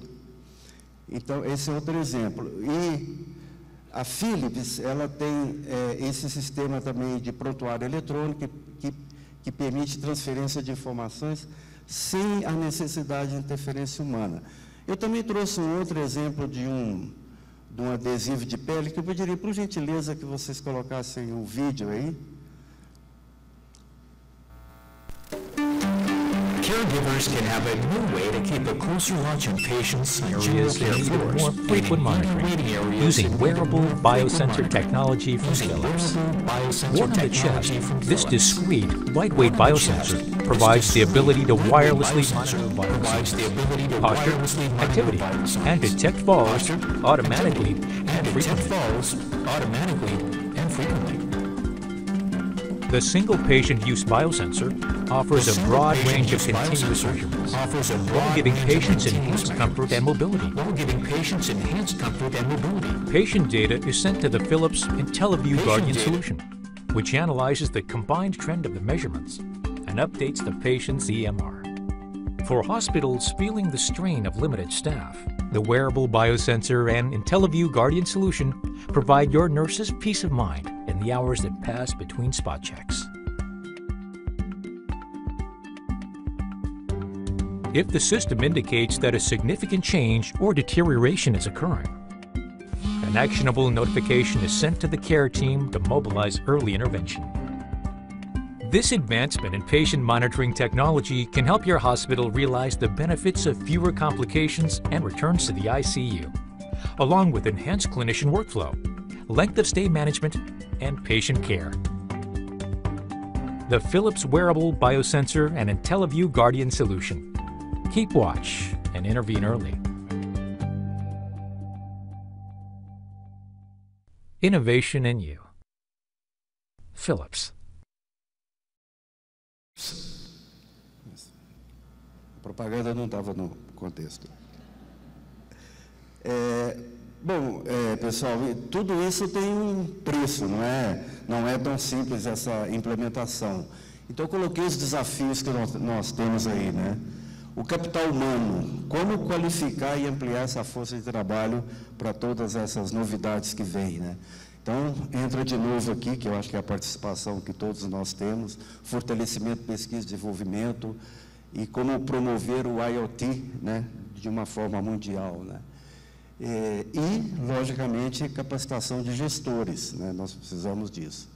Na parte de inovação e inserção internacional, aí eu vejo o Brasil importante, um papel aí de realmente ter uma inserção internacional, mas acho que o Rodrigo também citou o estímulo à experimentação, cooperação, disseminação de modelos de negócios bem-sucedido. Errar faz parte do jogo, né? Quem tenta pode errar, quem não tenta já errou, não é isso que se fala, né? Claro, a importância dos instrumentos de financiamento e fomento, que eu acho que também aqui já foi falado e vai ser falado, e a internacionalização das criações locais, quer dizer, a maior participação do Brasil. Dentro da parte regulatória, segurança e privacidade, já foi falado aqui também, a importância da segurança cibernética, isso perpassa por todas essas novidades que nós temos dentro do chamado Saúde 4.0, a regulamentação da telecom fundamental, porque sem essas redes de transmissão, como é que nós vamos poder trabalhar? E o marco regulatório de proteção de dados individuais, que também já foi citado pelo Maurício aqui anteriormente. E, logicamente, dentro da nossa área de saúde, os dados são muito sensíveis, então, essa proteção individual, ela tem um caráter mais importante, né? E, dentro da infraestrutura e conectividade, a gente precisa de uma rede de comunicação, políticas públicas para garantir isso, e pelo grande volume de dados que nós estamos transacionando por aí. E a questão também que eu já coloquei no início é essa interoperabilidade, como é que vai ser feita com esse volume enorme, né, de soluções e sistemas que nós temos. Então, essa é a mensagem que eu tenho. E do campo econômico, estima-se que já nos próximos anos, o impacto que uma internet das coisas vai ter no PIB mundial está nos próximos anos de 4% a 11%. Então, é uma questão econômica também fundamental que nós nunca podemos esquecer, né? Então, mais uma vez, acho que essa mensagem mostra essa importância que é um dos fatores que está dentro de toda essa mudança que nós estamos vivendo, na internet das coisas, que nós vamos conviver com isso pessoalmente, né? Então, agradeço novamente aqui essa oportunidade e a atenção de vocês. Muito obrigado.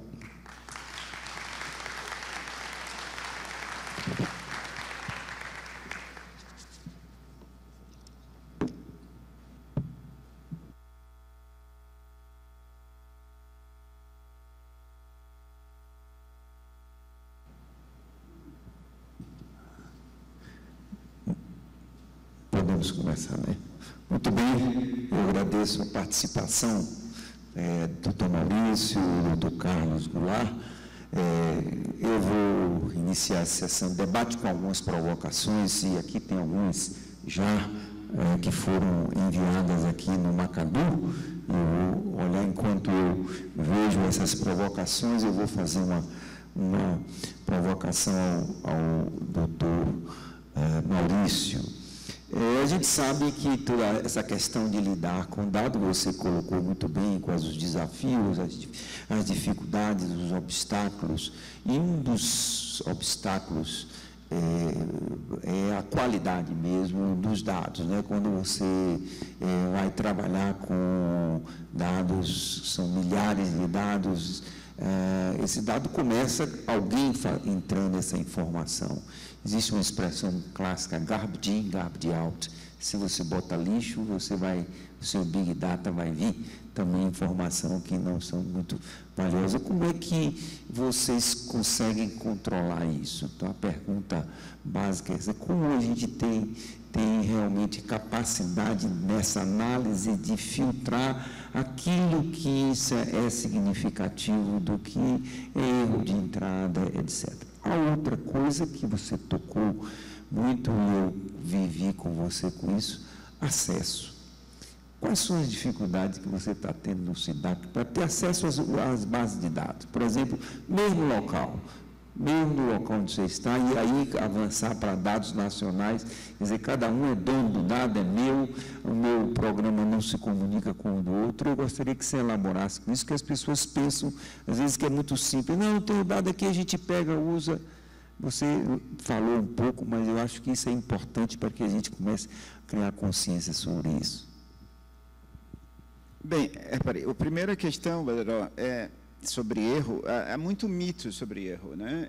Erro é parte da investigação científica. Acho que isso aqui foi discutido de manhã. Mesmo no laboratório mais sofisticado do mundo, qualquer mensuração tem erro, né? Então, eu acho que o investigador é saber a estrutura de erro dos seus dados. Essa é a primeira questão, né? Ele não pode manipular um dado sem entender a estrutura de erros para, evidentemente, na interpretabilidade dos seus resultados, ele tem capacidade de limitar a sua interpretação em função do seu erro. Mas tem muito mito nos erros, nessa ideia de erros, né? Tem também muito mito. Tem uma ideia de que, por exemplo, dados registros públicos são ruins e dados de pesquisa que são corretos. Isso é um mito total, né? Não há nenhuma ideia disso. Os dados, por exemplo, os dados brasileiros hoje dos registros públicos, a maioria são de ótima qualidade, né? Se você olha então, um registro de mortalidade nacional, por exemplo, ele tem melhorado. Isso é um esforço concentrado, né, de todo o sistema de saúde. A própria expansão do sistema de saúde tem levado a uma melhoria de qualidade, né, que, evidentemente, mantém problemas, mas tem uma série de qualidades que podem ser, né, positivos. E os registros, né, na medida que são escritos, a qualificação dos profissionais, quer dizer, tudo isso vai melhorando o sistema de registros, né? Então, eles se tornam cada vez mais confiável, né? Os diagnósticos, por exemplo, hospitalares no Brasil, quer dizer, todos os estudos que tentam validar a qualidade desses diagnósticos mostram que eles são de boa qualidade, né? Quer dizer, realmente, o registro que está no SH de um diagnóstico de um paciente razoavelmente representa bem o que o paciente teve e o problema que teve. Então, isso é uma coisa importante para a gente ter confiança em usar isso. Evidentemente, em qualquer nova situação, em qualquer situação, você tem que entender sempre a estrutura dos seus erros e tentar amenizar o impacto disso na interpretação, nas análises e interpretação que você vai fazer dos dados, né? Isso é parte de um processo de uma boa investigação e de um bom processo investigativo, né? Agora, o que abre, quer dizer, e que coloca de possibilidades são enormes. Por exemplo, eu acho que a gente estava discutindo um pouco antes da reunião, quer dizer, todo o sistema de saúde hoje, os sistemas mais sofisticados de produção de conhecimento são umas meta-análises, todo mundo está um pouco familiar com isso, que é em áreas que se acumula conhecimento, né, depois de alguns anos de acumulação de conhecimento, você pode sintetizar aquele conhecimento. Quer dizer, a primeira coisa, se uma área não tem muito conhecimento produzido, não tem meta-análise a ser feita, né? Então, esse é o primeiro limitação, né? Mas na hora que você usa, quer dizer, uma massa de dados do sistema de saúde, que usa milhões de registros, quer dizer, você pode, numa única análise, quer dizer, verificar coisas que podem levar décadas para se construir numa meta-análise, né? Então, na mesma forma que o dado tem limitações, né, o dado, a utilização dessa forma de produzir conhecimento traz imensas vantagens. O balanço disso é que tem que ser feito. Quer dizer, tem um pesquisador famoso, hoje americano, o Yoha Ioannidis, na verdade grego ele mas é da Universidade de Stanford, que ele tem umas análises sobre a produção científica no campo da saúde e acha que 80% a 90% da produção científica não tem nenhum valor. É totalmente ineficiente e totalmente sem valor. Isso é muito claro, isso está hoje divulgado em revistas científicas de grande porte, essa ideia, né, e vem sendo discutida e debatida, né, tem evidentemente questionamentos. E evidentemente pensando nisso, quer dizer, quando se move dos pequenos dados para os grandes dados, quer dizer, a grande questão evidentemente tem uma questão, que é não levar os mesmos níveis de erros, né, que você traz, né, com as análises anteriores, né? Quer dizer, os erros que há na pesquisa em saúde, os problemas que há na pesquisa em saúde, se eles forem levados da pesquisa comum para o uso de grandes bases de dados, ela vai produzir também uma pesquisa ineficiente. Quer dizer, como superar isso é parte desse desafio, né, da utilização dessas grandes bases de dados. Mas os prospectos são muito positivos, né? Por exemplo, você já tem países que estão testando ensaios clínicos, vai ter debates aqui sobre ensaios clínicos dentro do sistema de saúde, né? Feito totalmente dentro do sistema de saúde. Você randomiza os pacientes e faz o teste, o comparativo, né? Ensaio clínico é uma coisa muito cara, só é normalmente para novos medicamentos, mas se você quer mudar, por exemplo, a nova terapia de um diabético, que não vai ter implicações grandes na produção ou em custos, ninguém vai bancar esse ensaio clínico, né? Então, você pode fazer isso dentro do sistema de saúde hoje, já está se testando modelos de fazer isso dentro do sistema de saúde, quer dizer, você randomizar os pacientes dentro do sistema de saúde e seguir pelos registros normais que o paciente faz no sistema de saúde. Quer dizer, então, são ideias que estão sendo colocadas que são imensas e que trazem claro, trazem novos desafios, novas questões metodológicas, né? A questão do acesso, eu acho que é importante essa questão. No Brasil não está bem regulado o acesso, né? Nós passamos de um acesso um pouco permissivo, né, que existia, né, dessas bases de dados, né, até 2011, quando sai a LAI, a Lei de Acesso à Informação. Enquanto que a LAI não trate de pesquisa, né, de alguma forma a LAI, né, passou a ser uma certa, né, referência nessa área, e os gestores das bases de dados começaram a ter, né, questões a ceder acesso a essas bases de dados. Então, isso hoje, né, tem um grupo dentro do Ministério da Saúde que é discutindo uma nova regulamentação, né, do acesso, né, que, evidentemente, nós que utilizamos essas bases, né, desejamos que isso avance rapidamente, porque, por enquanto, está numa situação um pouco dúbia, né? Não depende de aprovações do sistema jurídico do Ministério, não tem clareza, né, da acessibilidade dessas bases de dados. Então, isso é uma questão importante que eu falei, né, em todo o projeto de criação de um ecossistema mais claro, né, que inclui o acesso e as formas, né, de regulamentar esses acessos, né. E, a meu ver, né, uma das questões importantes garantindo, né, a proteção dos dados. Quer dizer, como os dados estão protegidos, né, esses dados têm que existir, eles não podem ser deletados, né, eles têm que existir em algum local. Quer dizer, eles podem ser usados para fazer pesquisa, né, contanto que esse acesso e essa proteção seja mantida, né, e, claro, as identificações pessoais e tal sejam protegidos desse dado, né? Então, isso é uma... Eu vou aqui aproveitar que veio uma pergunta da plateia ligada a esse tema. Pergunta: como o SIDAC avalia e trabalha pelo acesso aberto de dados? Existem perspectivas de trabalhar com os princípios Fair, Enable, Accessible, Interoperability, Reusable? Ele faz uma série de questões que está ligado mais ou menos com isso. Eu gostaria que você sintetizasse em cima desse aspecto. O Brasil tem uma política positiva de dados, né? O governo brasileiro é parte de uma rede mundial de Open Government, né? do governo aberto, né? E o próprio governo tem uma política de dados abertos, né? E, evidentemente, essa questão de dados para pesquisas abertas, já existem dados abertos, o Brasil também tem, os dados não identificados, eles são abertos, é um dos poucos países do mundo, né, que tem dados abertos. Hoje você consegue todo o sistema de mortalidade do Brasil, você entra no DataSUS e você baixa caso a caso, né, claro, sem as identificações, né.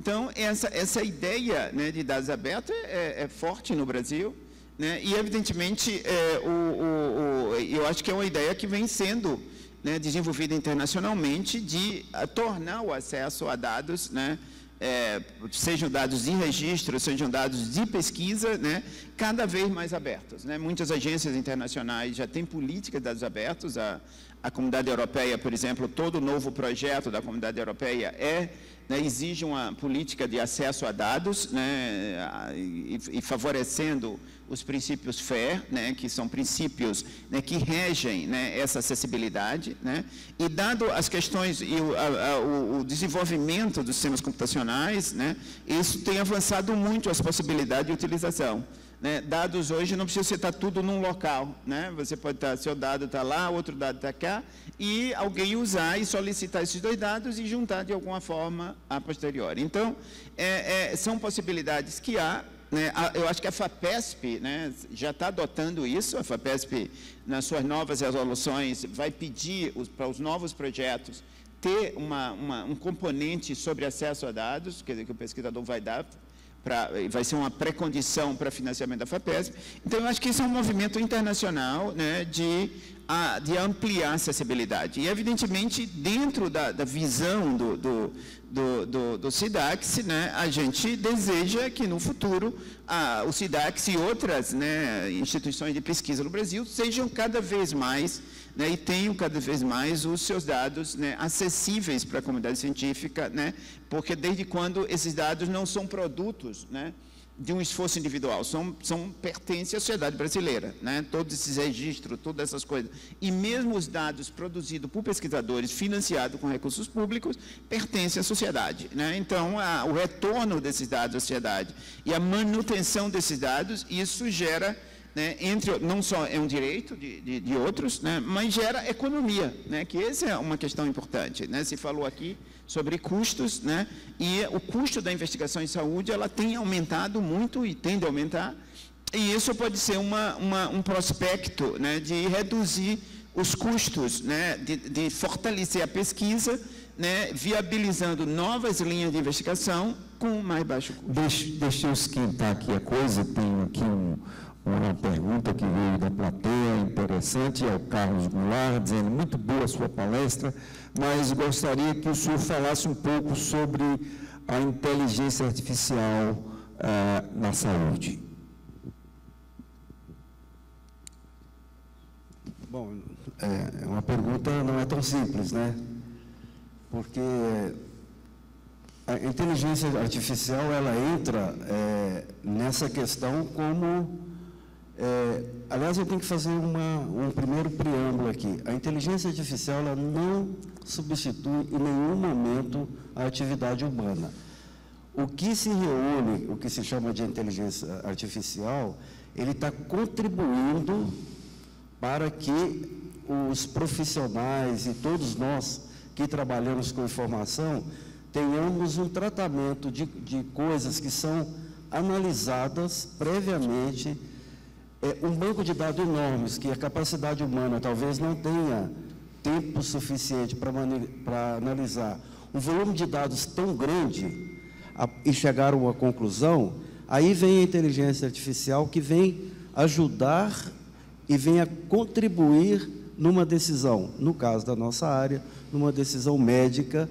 Então, você já tratou o dado, esse volume de dados que foi muito mencionado aqui, ele já foi, digamos, existe a machine learning, eles já vão aprendendo e já vão chegando a conclusões lógicas que a mente humana precisaria de anos, talvez, para concluir. Então, a inteligência artificial, ela vem contribuir e muito para esse tipo de decisão. E aí se une com diversas áreas que nós trabalhamos, seja numa nanotecnologia, como foi citado aqui, numa cirurgia digital, e em outras áreas, né? E hoje, acho que hoje nós vamos ter também uma palestra do Watson aqui, que vai mostrar como é que esse tratamento dos Big Data que chega, né, na máquina que aprende, na máquina que contribui, como ele pode ajudar a medicina, ou seja, ela vem ajudar e muito a agilidade, a segurança, a acurácia e o direcionamento de um tratamento que, com certeza, vai ser muito mais específico e, por que não, individualizado, né? Então, ela vem contribuir com isso. Vamos ter mais algumas perguntas aqui, que tem uma colocação interessante. Novamente, é o doutor Maurício, dizendo, Maurício, como os bancos de dados do seu programa vêm sendo de projetos sociais de baixa renda, isso não é um bias, ele está dizendo da sua conclusão sobre saúde num país, quer dizer, uma ideia é essa. A outra coisa que coloca aqui, importante, sobre como a indústria, que aí fica entre vocês dois, a indústria tem acesso aos Big Data. Será que a indústria pode ter acesso? Como é que ela faz para ter acesso a esses Big Data? Então, essa é uma coisa. E um outro traz aqui uma pergunta até um pouco mais técnica, que ele diz que gostaria de saber a experiência sobre a extração de dados em prontuários eletrônicos. Ele diz que, na experiência dele, como o prontuário eletrônico não é construído pensando na extração da informação para pesquisa, ele se caracteriza como uma fonte de Big Data, porém de difícil acesso. Ele pergunta, em outras palavras, os prontuários eletrônicos hoje são fontes de Big Data, pode ser usado se não foram construídos para isso. Então, dividir um pouco, passar para você. Agora, vamos fazer uma resposta rápida. Primeiro, sobre bias, né? Aquilo que eu falei, toda vez que você usa um estudo em uma população, os dados podem ser extrapolados para aquela população, né? Se você está trabalhando com um componente mais pobre da população brasileira, evidentemente, qualquer resultado da investigação é sobre aquela população, né? Por maior que ela seja, é sobre aquela população. Então, isso eu acho que responde um pouco a questão, enquanto tem outras, né, que um dia discutindo sobre isso. Mas sobre o acesso a dados, sobre a indústria, isso eu não sei, porque aí é uma questão do Ministério. Quem controla o acesso a dados, né, os dados públicos e registros são, no campo da saúde, são, né, do Ministério da Saúde, do DataSUS e outros setores do Ministério que exatamente estão, nesse momento que eu saiba, né, discutindo uma nova regulação, né, sobre o acesso a dados. Então, isso é uma consulta que tem que ser feita ao Ministério da Saúde. Tem uma outra questão aqui que eu acho que é interessante, que vem na linha, na verdade, ele chama a atenção aqui. A Fiocruz trabalha em parceria com algumas empresas em projetos de Big Data. Então, ele diz como é que se pode fazer a interação academia-empresa na produção e utilização de Big Data para a saúde, quer dizer, mais relacionado com isso. Você quer falar sobre isso um pouquinho ou passa para o Maurício? Eu só queria acrescentar também naquela questão lá de dados, né? Eu acho que uma questão que tem que ser colocada e tem que ser resolvida é que hoje o paciente, né, ele tem os dados dele e que, às vezes, está num determinado prestador de serviço, em determinado hospital. Eu acho que ainda não está resolvida a questão de como essa informação pode ser encarada como privativa daquele hospital e não querer dividir. Então, essa é uma questão que tem que ser abordada. E a outra questão eu deixo, então, para o Maurício lá.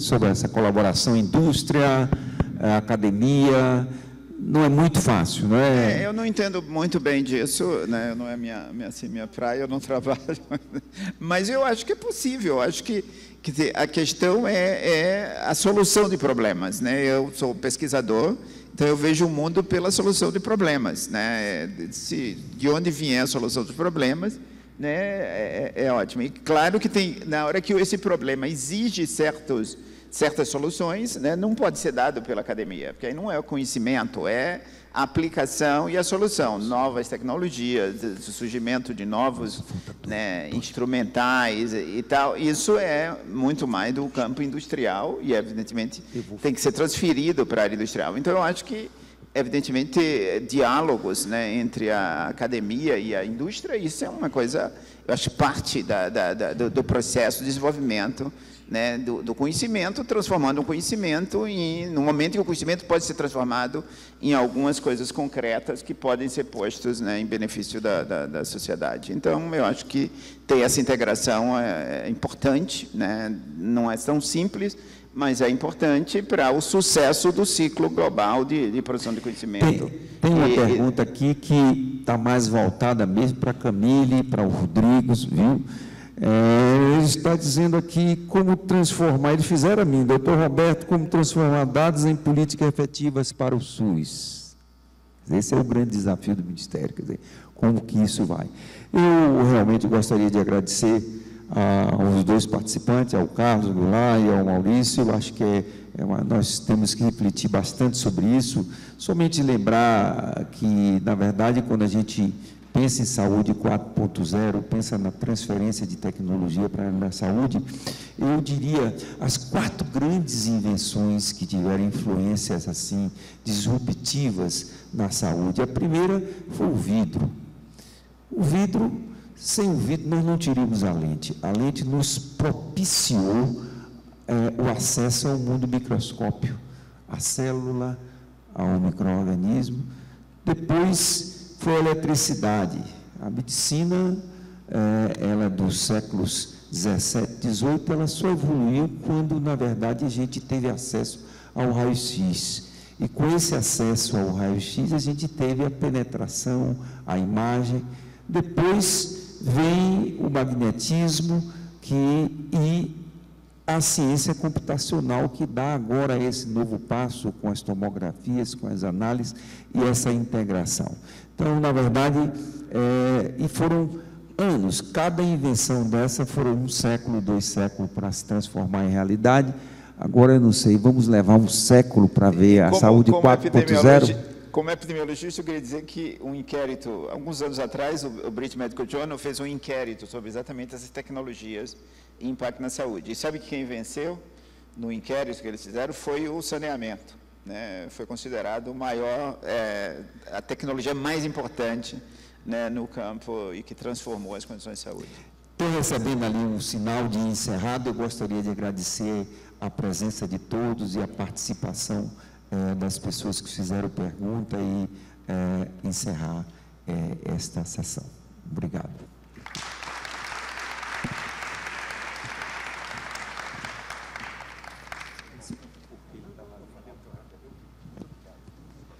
Senhoras e senhores, declaramos encerrada a plenária 1 e solicitamos a todos que respondam o formulário de avaliação do evento, que será disponibilizado no aplicativo. Assim, o DECIT poderá avaliar se atingiu os objetivos propostos para o evento e aprimorar suas ações futuras. Por gentileza, pedimos a todos os palestrantes das plenárias, painéis e rodas de conversa que se dirijam à sala dos palestrantes para próximas instruções. Informamos também que no período do almoço, de 12 horas às 14h30, conforme a programação, teremos a feira de oportunidades e as rodas de conversa. No período da tarde, das 14h30 às 18 horas, haverá painéis temáticos ocorrendo simultaneamente em diferentes salas. E destacamos que, mesmo confirmada a inscrição, a participação dos painéis está sujeita à capacidade de lotação das salas. Obrigado a todos e tenham um bom almoço.